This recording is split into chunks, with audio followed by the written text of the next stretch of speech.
And welcome, welcome, welcome. This is Peter Winick. I'm the founder and CEO of Thought Leadership Leverage, and you're joining us on our podcast today, which is Leveraging Thought Leadership. My guest today, and I'm really excited about today, is Patricia Fripp. Patricia has written a ton of books. She has been a speaker, and she's a CSP, CPA, AE Hall of Fame speaker. She was the first female president of the NSA, and that's the National Speakers Association, which has over 3,500 members. She's been a member of the Speakers Roundtable. Um, we can go on and spend our entire time today talking about the coaching that she does and the training that she does and the keynotes that she does. But let's just dive right in. So first off, welcome, Patricia, and thank you so much for joining us today. Well, my pleasure, Peter. I appreciate the invitation. And I'm glad to have you. So, as someone who has been at this for a while, let's say, and you've spoken, I would imagine, probably almost every continent, probably except Antarctica by now.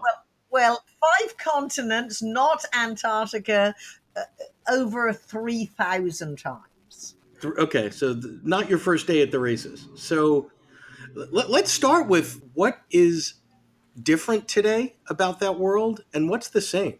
Well, if you look back as a 42-year member of the National Speakers Association, when I first set the goal to become a professional speaker, the industry was a lot smaller.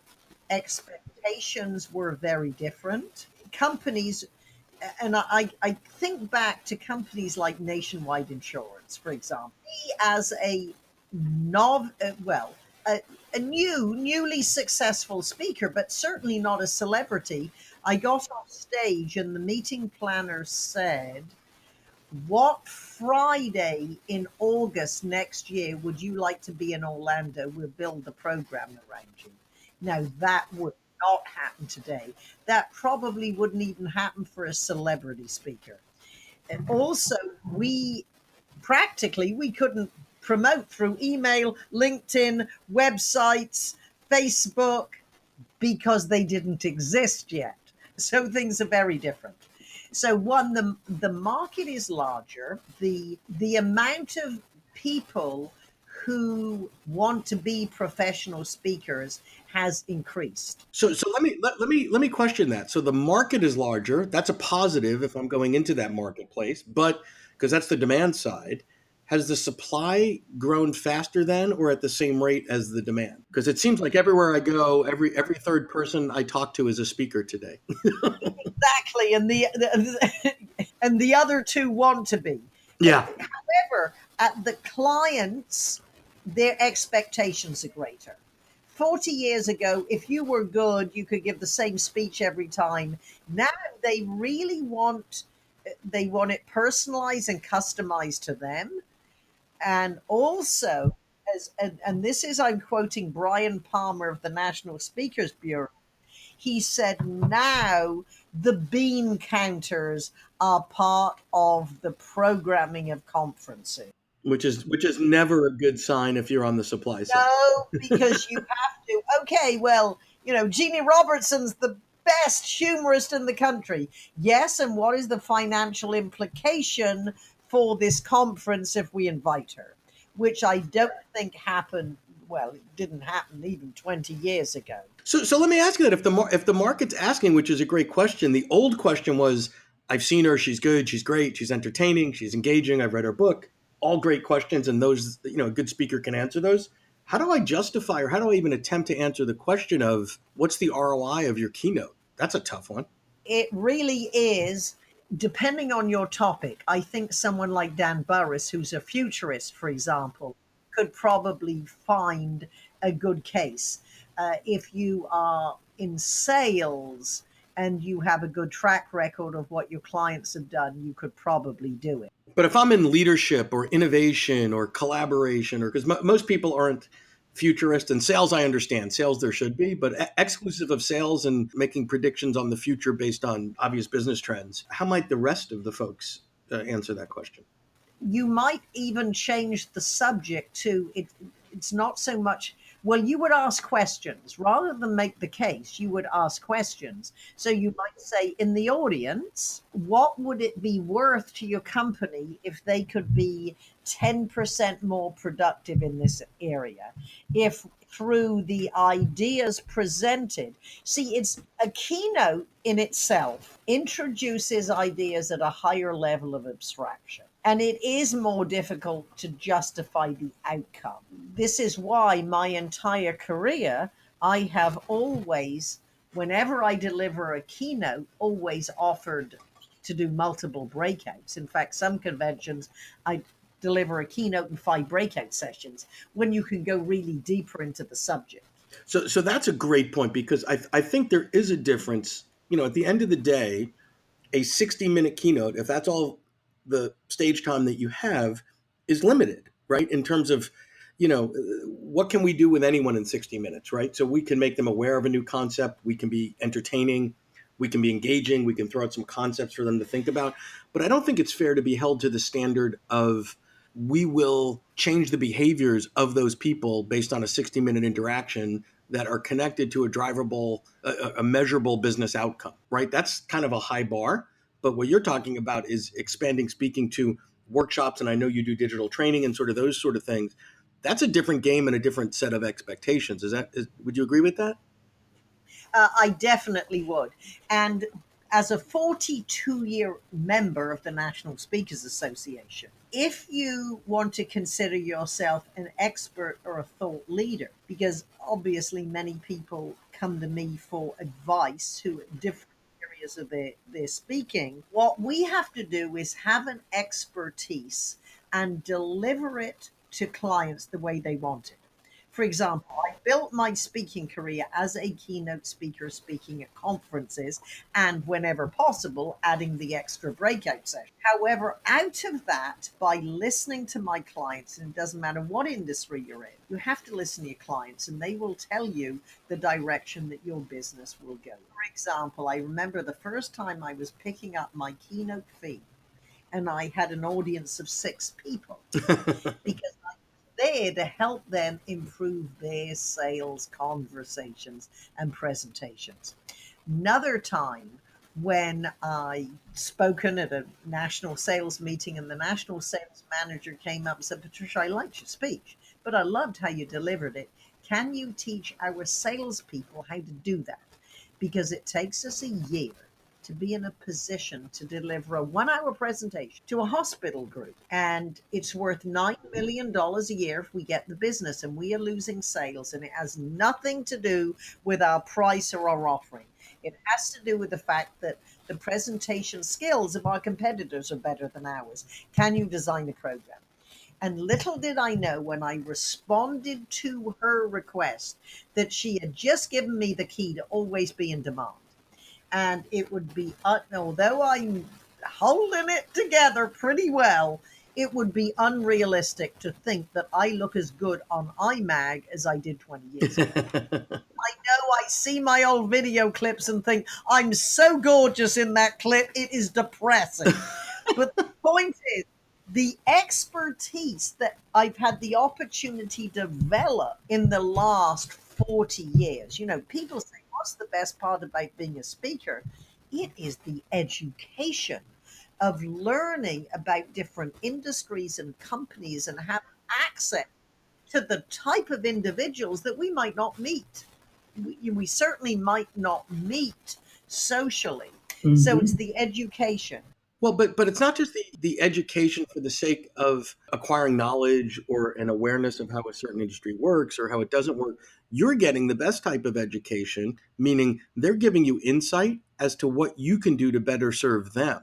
And then you're responding to it. So to me, that's beautiful, right? If you can get up and speak and your keynote's on X, but they say, you know what, Patricia, you're actually quite good at this and we need help. And, I think a lot of speakers position themselves in such a way where it's a monologue and not a dialogue. I'm the expert. I'm going to blah, blah, blah, tell you about my model and methodology. And then I'm off and I'm going to go fly to Orlando.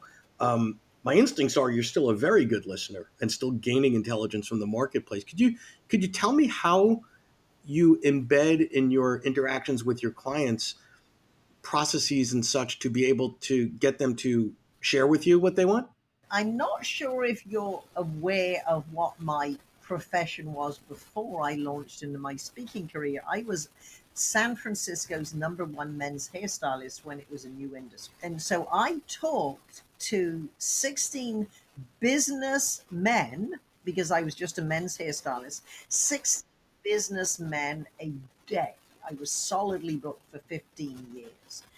And so I one got very comfortable talking to very successful individuals and asking them about their business. You know, what made you the best salesperson in your company? What did you do that a big company wanted to pay you billions of dollars for your little company? So I got an education, but also my brother is always saying, "Sister, you interrogate people." I said, "No, I don't. I'm genuinely interested." And it's amazing asking what my brother, because we are British after all, would consider is personal questions. People love talking about themselves and their expertise. Particularly if you're trapped in a chair with someone, you know, with a razor or a sharp object in their hands, right? Yeah, but you know, it's amazing. So I'll give you a specific example. I spoke at a very prestigious speech writers conference, and these were people who write the speeches for CEOs of Fortune 100 companies and for politicians. And because you often have, I remember one time, one of the other keynotes, the 3 guys who write Clinton's speeches, President Clinton. And for example, I'm doing another in the fall, and Tony Blair's top speechwriter is going to be on the program. So, you know, these are the type of caliber of people you meet. But anyway, one head of communications for a Fortune 100 company said, "Patricia, you know, my boss just got promoted. I want to talk, I want to set up a 3-way call so you can talk to him about how you can help him with this big presentation he's giving." And so the 3 of us, it was John, the head of communications, and Brian, the executive, and me. And so John said, "Can you tell Brian how you work with exec?" And I ignored the question. I said, "Brian, congratulations on turning your last division around. I understand it's because of that success that you got this promotion. If I may ask, how did you do that?" So he said, "Oh, it was a 5-step process." And 25 minutes later, I said, "That is absolutely brilliant and word perfect.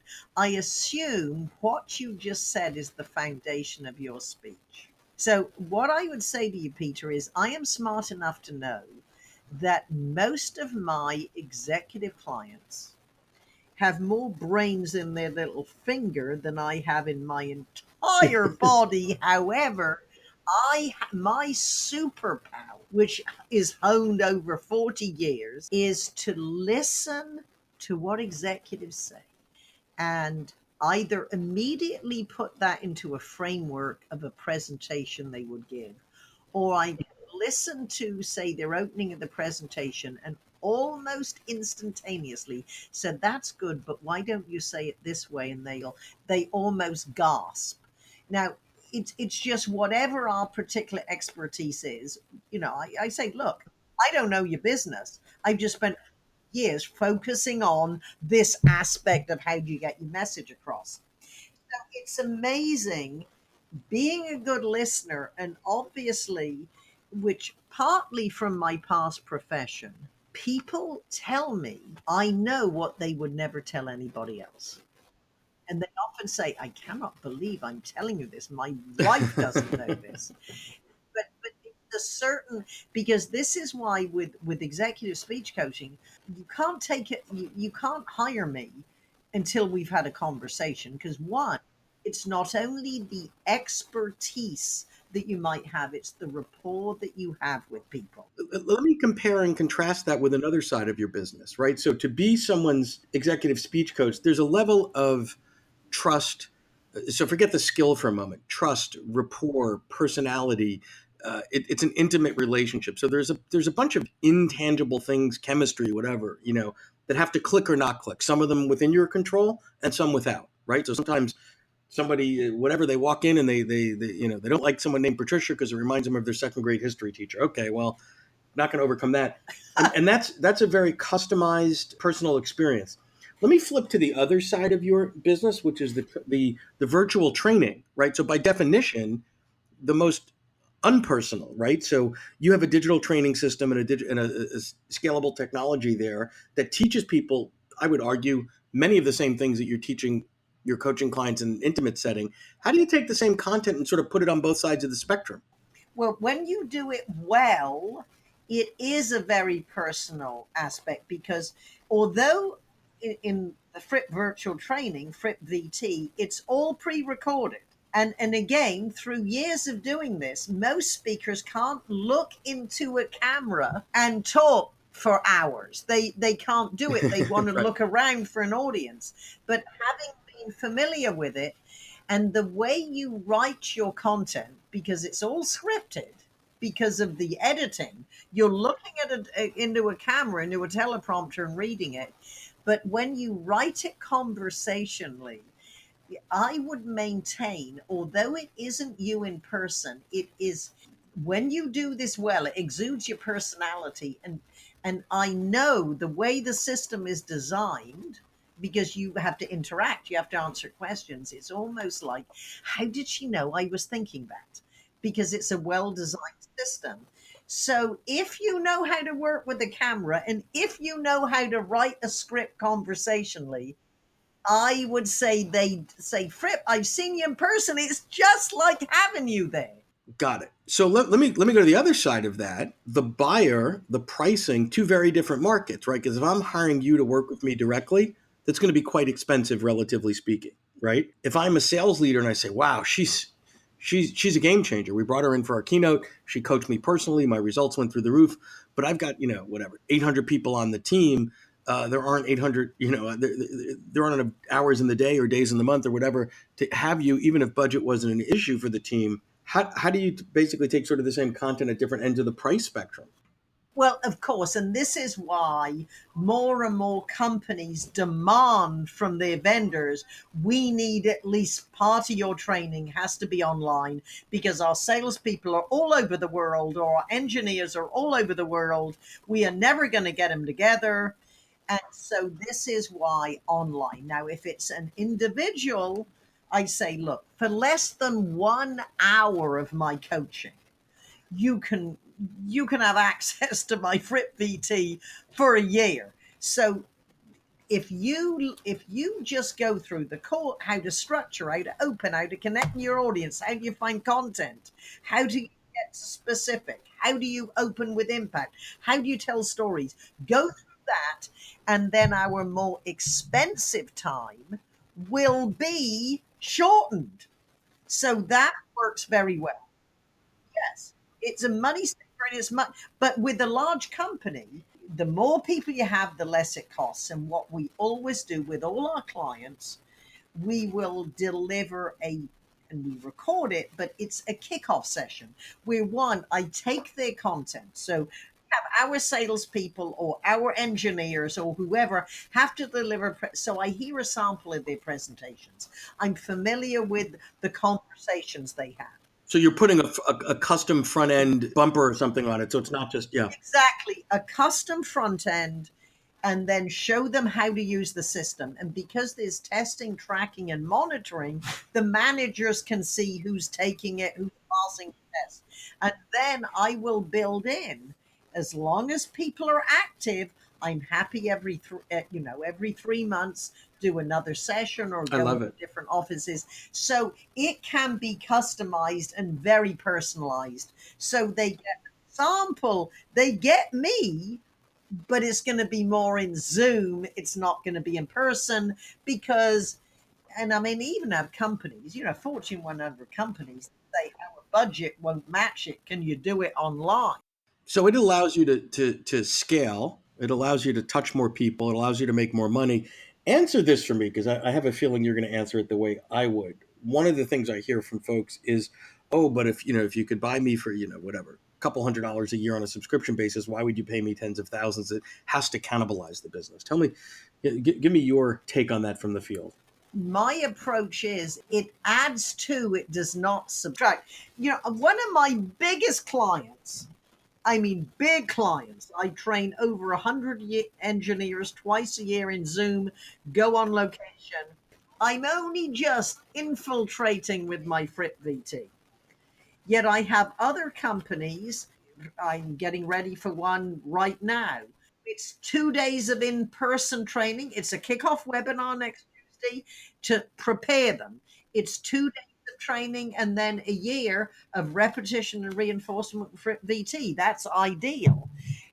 So it's a bundled solution where there's a place for you personally and a place for both, and it's that right mix of learning. So for you, it's actually obviously been a win, as it should Yeah. be for most if done well. And I think what I was going to ask, oftentimes it also gives you another door, meaning another way to come in, right? So if somebody's on video, it's a low risk way for a client to sort of experiment with you. Maybe one person, maybe 20 people, maybe 30, whatever. They see it, they like it, and it generates demand up the food chain. And then I'm sure you have clients that started with a couple people on video and now keynoting and doing integrated learning journeys that might last a year. Is that fair? That's accurate. Yeah, Fantastic. it So works both ways. And of course, for me, I have a lot of fans, whether they're speakers, Toastmasters, or they're familiar with me that they could never, and realistically, they wouldn't. I'm not going to take someone's money if they can't get it back. It's, in other words, oh, I want to be a famous speaker. Well, chances are you're not going to be. Until we get you closer there, you don't want to pay someone like me $10,000 to build a speech that you don't know how to market. right, so it's a risk management piece. So they can build up to that if they actually take the learning that's in the video, apply it, do some things. Now they've managed the risk and know it's worth the investment in whatever it is, $10,000 to write a speech because there's a market for it. So that's great. Let me as we're starting to run out of time here, I could talk to you for hours because this is great stuff. What would you advise someone that's been in the NSA somewhere between, let's say, 42 years and 2 years, right?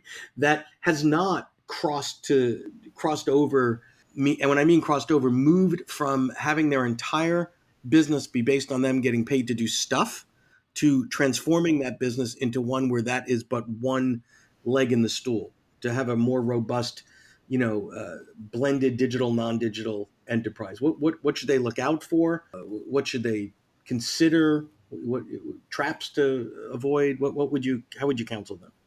And by the way, we're getting thousands of dollars worth of amazing insight from you, which I appreciate on behalf of everyone. Okay, well, let's start at the beginning. At the beginning, you will be overwhelmed, and I'm sure this is true in any industry. You're overwhelmed with what there is to do, and so many people telling you must do this. You cannot do it all, so hand pick what it is you're going to focus on. So, for example, rather than having Facebook Lives every week, I would much rather you build a website or develop a blog that will have greater impact than just the people you know. So, you have to have an online Yep. presence. I wouldn't at the beginning of your career focus on, what is your niche? What is your target audience? I said anyone who will pay you is your market at the beginning.